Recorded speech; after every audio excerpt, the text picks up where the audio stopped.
मुस्बत के इस सफर में अब सोशल अड्डा पर थोड़ा सा रुकते हैं और आज के मुद्दे पर लोगों की राय जानते हैं। सोशल अड्डा में आज का मुद्दा कोचिंग फैक्ट्री कोटा से जुड़ा है। राजस्थान के कोटा शहर में छात्रों के जान देने के मामलों ने हड़कंप मचा दिया है। साल 2015 में जब छात्रों की खुदकुशी के मामलों के आंकड़े इकट्ठा करना शुरू किया गया, तब से अब तक पिछले 8 वर्षों में छात्रों के सुसाइड केस इस साल अगस्त तक ही सबसे ज्यादा सामने आ चुके हैं।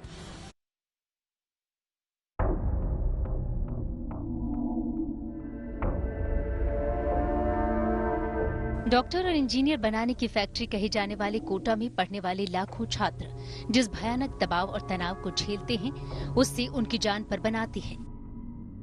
खतरे की बात यह है कि छात्रों पर ये जानलेवा प्रेशर दिन ब दिन बढ़ता जा रहा है। इसकी गवाही आत्महत्या के आंकड़े दे रहे हैं। कोटा पुलिस के मुताबिक शहर में इस साल 27 अगस्त तक 23 छात्र खुदकुशी कर चुके हैं, जिनकी संख्या पिछले साल 15 से 8 ज्यादा है। इनमें 6 मामले अकेले अगस्त के हैं और आखिरी 2 सुसाइड केस 27 अगस्त रविवार को 4 घंटे के भीतर हुए। पिछले 8 वर्षों की बात करें तो इस साल कोटा में सबसे ज्यादा सुसाइड केस सामने आ चुके हैं। इससे पहले सबसे ज्यादा छात्रों के 20 सुसाइड केस साल 2018 में सामने आए थे, जबकि साल 2017 में सबसे कम 7 सुसाइड केस हुए थे।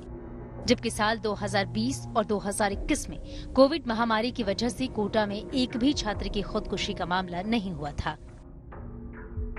लेकिन इस साल अगस्त में ही छात्रों की खुदकुशी के 6 मामले सामने आने के बाद कोटा प्रशासन हरकत में आया और शहर के सभी कोचिंग सेंटर में 2 महीने तक किसी भी तरह के टेस्ट करवाने पर रोक लगा दी।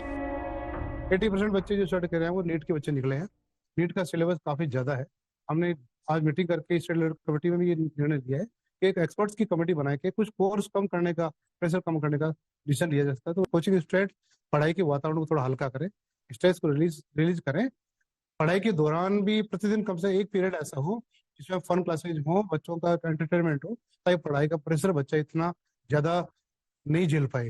दूसरा, जो डे ऑफ है उसको सख्ती से पालन करें।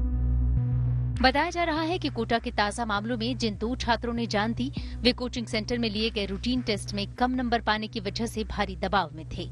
जाहिर है, हर साल 2 लाख से ज्यादा छात्र मेडिकल और इंजीनियरिंग परीक्षाओं की तैयारी के लिए कोटा का रुख करते हैं। घर परिवार से दूर रहने की वजह से इन छात्रों के लिए कोचिंग का दबाव झेलना और बड़ी चुनौती बन जाता है। कॉम्पिटिटिव एग्जाम है तो थोड़ी हार्डनेस तो रहेगी ही रहेगी। सिलेबस इतना बड़ा है। पढ़ाई का स्ट्रेस दूर करने के लिए सबसे पहले तो हमें पूरी नींद लेनी है 6 घंटे की। कभी कभी एक्सरसाइज कर लें या बाहर टहल लें सुबह टाइम पे। हमें स्ट्रेस बिल्कुल नहीं लेना चाहिए। अगर स्ट्रेस हो तो फैमिली से बात कर लेनी चाहिए, मूवी देख लो, वॉक कर लो, मतलब स्ट्रेस बिल्कुल नहीं लेना चाहिए। थोड़ी सी बढ़ती भी है तो गाने वाने सुन लेता हूँ, कभी दोस्तों से बात कर लेता हूँ कि ऐसी ऐसी हो रही है। कोटा में वर्षों से चल रहे कोचिंग सेंटर का सालाना बिजनेस करीब 10,000 करोड़ रुपए का है। हालांकि इन कोचिंग सेंटर के चलाने के तौर तरीकों पर भी सवाल उठते रहे हैं। अब तो खुद राजस्थान के मंत्री महेश जोशी ने कोचिंग व्यवस्था पर रोक लगाने के लिए केंद्र सरकार से नीति बनाने की मांग कर दी। मेरा व्यक्तिगत है, कोई मैं पार्टी के हिसाब से, सरकार के हिसाब से नहीं कर रहा, मेरा व्यक्तिगत है कि स्कूलों को इतना सशक्त बनाया जाना चाहिए कि ये कोचिंग व्यवस्था जो है ये बंद होनी चाहिए। कोचिंग व्यवस्था पर बैन लगाने की मांग कर रहे हैं। निश्चित रूप से प्रधानमंत्री जी से मेरी मांग है कि पूरे देश में इस तरह की व्यवस्था पे बैन लगे। माता पिता अपने बच्चों से इतनी आशाएं रखने लगे हैं, कंपटीशन इतना मुश्किल हो गया है। अपने बच्चों को कुछ बनाने के लिए माता पिता अपने आप को कर्ज में डुबो लेते हैं, बच्चों को कोचिंग इंस्टीट्यूट में भेज देते हैं। उन कोचिंग इंस्टीट्यूट में बच्चों पे पढ़ाई का बोझ तो होता ही होता है। फिलहाल जिला प्रशासन ने कोटा के सभी कोचिंग सेंटर में परीक्षाओं और टेस्ट पर 2 महीने तक रोक लगा दी है। लेकिन बड़ा सवाल ये है कि कोटा प्रशासन के इस फैसले से छात्रों को कितना फायदा मिलेगा। आगे और कौन कौन से कदम उठाने की जरूरत है जिससे इस गंभीर और चिंताजनक समस्या का स्थायी हल निकाला जा सके। Bureau report, good news today. Kota के कोचिंग सेंटर में पढ़ने वाले छात्रों के मुद्दे पर हमने कुछ लोगों से बात की और उनकी राय जानी। क्या सोचते हैं वो लोग, आइए सुनते हैं। जैसे कि मैं नीट से हूँ तो मैं इसको बता सकती हूँ।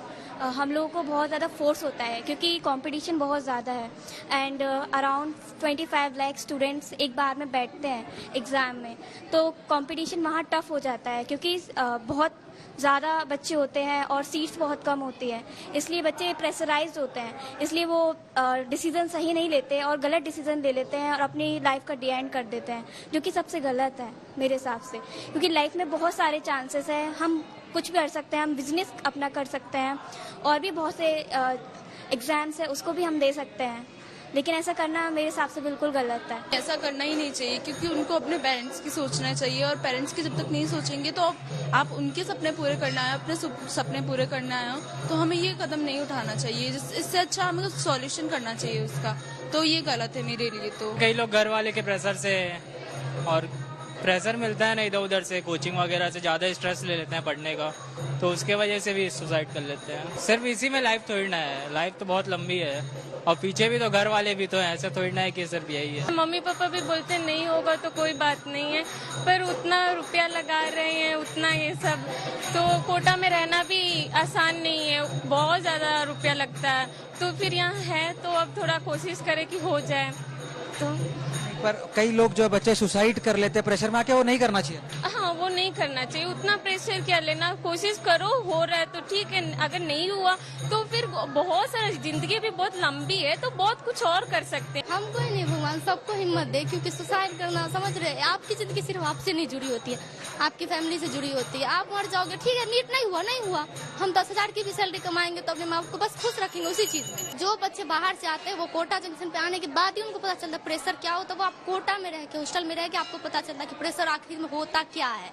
आप बाहर रहते हो, आप फैमिली और कुछ भी हो, आपको पता नहीं चलेगा जब तक आप कोटा में हॉस्टल में आके नहीं रह रहे हो, आपको पता नहीं चलेगा कि सीरियसली प्रेशर होता क्या है। यहाँ आओगे तो पता चलेगा, पढ़ाई का कंपटीशन देख के। यहाँ पता है सिर्फ कुछ भी नहीं, यहाँ सिर्फ पढ़ाई का माहौल है, क्योंकि यहाँ सिर्फ इंस्टीट्यूट है, हॉस्टल है, जो कि बच्चा कभी अपने फैमिली के पास जब वो रहता तो ऐसा इतना कुछ देखता नहीं। यहाँ आके एकदम से माहौल, जिंदगी सब चेंज हो जाता है। कहा जाता है कि ऊपर वाले घर पे देर है, अंधेर नहीं। उम्मीद यही है कि कोटा में भी ये सुसाइड का जो सिलसिला है वो थमेगा और फिर से अच्छी खबरों के लिए, जहां से बच्चे इंजीनियर्स बनते हैं, IITs जा रहे हैं, इंटरनेशनल इंस्टीट्यूशन जा रहे हैं, देश का नाम रोशन कर रहे हैं, ऐसी खबरें सुनने को मिलती है। दोबारा ही वैसी ही खबरें सुनने को मिलेंगी। कैमरा पर्सन निखिल शर्मा के साथ कोटा से जय किशन शर्मा।